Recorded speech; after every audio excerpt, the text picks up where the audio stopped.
Hello दोस्तों, welcome back to my channel.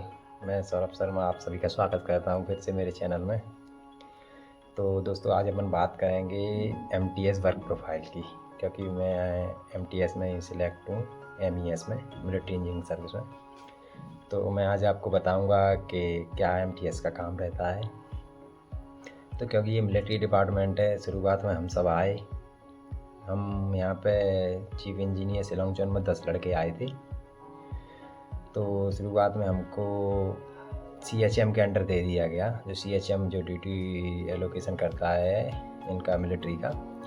तो शुरुआत में तो मैं आपको बताऊं, वो हमसे घास भी कटवाया है। 10-15 दिन हमने सबने घास काटी है, और कोई हमको सेक्शन नहीं दिया गया था शुरुआत में 10 दिन। फिर कुछ दिन बाद जब हम लोगों ने थोड़ा सा बोला ऑफिसर को कि सर ये काम घास बास तो हम कैसे ही करेंगे, हम इतना पढ़ लिख के आए हैं। तो फिर उसके कुछ दिन बाद ऑफिसरों ने विचार किया और हम सभी लड़कों को सेक्शन अलॉट कर दिए गए, क्योंकि अब हम सब पर्टिकुलर सेक्शनों में काम कर रहे हैं। जैसे कि मेरा सेक्शन E2 डिज़ाइन है, बाकी लड़के E8, E5, E2 works in सब में है, बाकी सभी। और यहाँ पे क्योंकि स्टाफ की कमी है तो सभी लड़के कंप्यूटर डेस्क जॉब कर रहे हैं। मेरा एक दोस्त है जो प्रेजेंटेशन वाले सेक्शन में है, जो प्रेजेंटेशन बनाता है। एक E8 में है जो लेटर टाइप करता है। मैं भी लेटर टाइप करता हूँ, कभी कभी डाक भी लिखनी पड़ती है।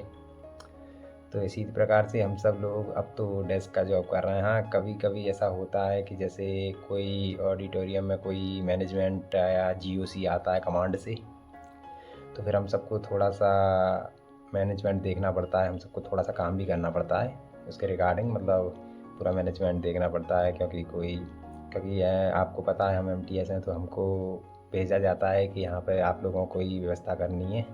हालांकि यहाँ पे बहुत से लोगों को मैंने सुना है, बताते हैं कि झाड़ू लगाते हैं, पोंछा लगवाते हैं। ऐसा कुछ नहीं है।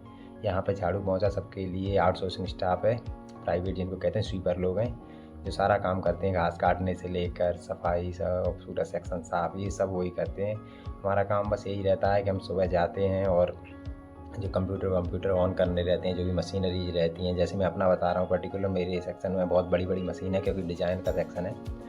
तो ऑफिसर से मुझे पूरे इंस्ट्रक्शन मिले हुए हैं कि आपको सबसे पहले आते ही कंप्यूटर मशीन सब कुछ ऑन करके रख देना है। तो सबसे पहला मेरा ये काम रहता है। मैं जब ऑफिस जाता हूँ तो सबसे पहले मुझे कंप्यूटर ऑन करने पड़ते हैं, और जो मशीन रहती हैं वो ऑन करनी पड़ती हैं। उसके कुछ देर बाद बैठ के फिर डाक आना स्टार्ट हो जाती हैं, डिस्पैच, लेटर डिस्पैच, ये सब करना पड़ता है। लेटर डिस्पैच को लेके किसी सेक्शन में देना, या आउटसाइड डाक होती है, वो सब हमको ही देखना पड़ता है।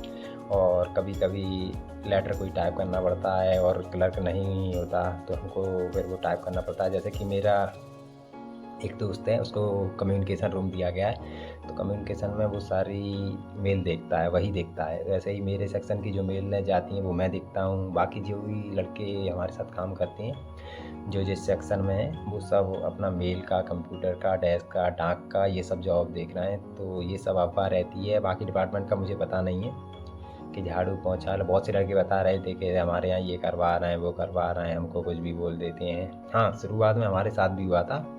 जब हम यहाँ आए थे तो हमको भी सीएचएम के अंडर दे दिया गया था, तो हमको भी वो घास कटवाता था और बहुत।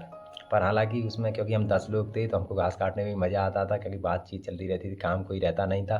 थोड़ा बहुत, और आप तो जानते ही हैं, थोड़ा बहुत काम करते थे, थोड़ा बहुत बातें करते थे। इस प्रकार से हमने 10-15 दिन शुरुआत की अपना काट लिया था। उसके बाद फिर हमको सेक्शन अलॉट हुए, और सेक्शन अलॉट हुए हमको लगभग 2 महीने हो गए हैं, 2 क्या शायद 3 महीने हो गए हैं। तो और हम सब की जॉब एक नंबर चल रही है, कोई दिक्कत नहीं है, कोई ऐसा काम नहीं है थर्ड ग्रेड वाला। शुरुआत में ऑफिसर आपको हो सकता है परेशान करें, क्योंकि शुरुआत में इसलिए वो परेशान करते हैं, वो लड़के का देखना चाहते हैं कि इसका मेंटली मतलब कितना ये वो है, स्टेबल है, क्या ये कुछ दिन के ऐसे काम देने पे ये बिखर जाएगा, या कुछ भी उल्टा सीधा चीज़ करने लगेगा, या मतलब काम रहे। तो आपको अगर कोई ऑफिसर कह भी रहा है शुरुआत में कुछ गलत काम करने के लिए, ऐसा वैसा, तो आप बिल्कुल ऐसे घबराना नहीं है कि ये कुछ दिन बाद सब वो नॉर्मल हो जाता है। जैसे मेरे साथ भी शुरुआत में मैं बहुत परेशान किया गया था सेक्शन में। मुझे बोल दिया जाता कि जाओ वो के जो रैक में इतना बुक्स लगा है उनको लिखो, तो मैं लिखता था। और ढेर सारी किताबें 400-500 किताबों का मैं सब्जेक्ट वर्क लिख रहा हूँ।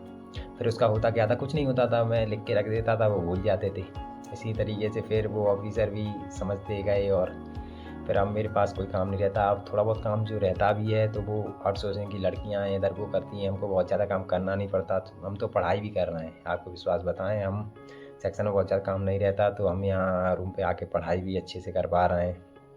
तो मतलब ऐसी कोई बात है नहीं कि ये सब कराते हैं। तो आप लोगों से भी मेरा यही कहना है कि बहुत अच्छे से तैयारी करिए, चाहे वो MTS हो, चाहे CHSL हो, चाहे CGL हो, चाहे CPO, कोई भी एग्ज़ाम हो, आप बहुत अच्छे से अपनी तैयारी करिए और सिलेक्शन लीजिए। सबसे पहले ही प्रायोरिटी आपकी सिलेक्शन लेना होना चाहिए। आप एक बार सिलेक्शन ले लेते हैं किसी में भी, फिर आप अपनी ड्रीम जॉब की तरफ मार्च कर सकते हैं। तो ऐसी कोई बात नहीं, अच्छे से पढ़ती रहिए। अभी तो वैकेंसी भी आ गए हैं आपके सामने, नवंबर, दिसंबर, अक्टूबर लगातार SSC का पेपर है। तो बहुत अच्छे से अपनी तैयारी करके और निकालिए पेपर और सिलेक्शन लीजिए। सबसे पहले किसी की ना सुनिए कि ये ऐसी जॉब है वो वैसी, सब जॉब ठीक होती हैं। पहले आप सिलेक्शन लीजिए, फिर स्टेबल होके फिर जहाँ आप जाना चाहें, जहाँ आपका एम हो, जो चीज़ आपको करनी है वो करें। ऐसे ही मैं भी MTS से सिलेक्ट होके आया हूँ। अभी थोड़ा टाइम मिलता है तो पढ़ाई भी कर रहा हूँ, सोच रहा हूँ कि जल्दी से CGL निकले तो यहाँ से भी, क्योंकि मैं बहुत दूर, मेरी होम स्टेट मध्य प्रदेश है और मैं शिलोंग में पोस्टेड हूँ। तो आप समझ सकते हैं 2500 किलोमीटर दूर हूँ मैं घर से। तो मेरा भी यही है कि जहाँ तक जल्दी हो सके मैं भी घर पहुँचना चाहता हूँ। तो वही सब मैं आप सबसे कहूँगा कि बहुत अच्छे मार्क्स स्कोर करना जिससे पास के स्टेट मिले, क्योंकि दूर थोड़ा सा दिक्कत होती है। और बाकी नौकरी है, सब चीज़ सही है, पैसा आता है तो इज्जत भी बनती है, सब ठीक है। पढ़ते रहिए और आई होप आप सबका सिलेक्शन हो और ऐसे ही।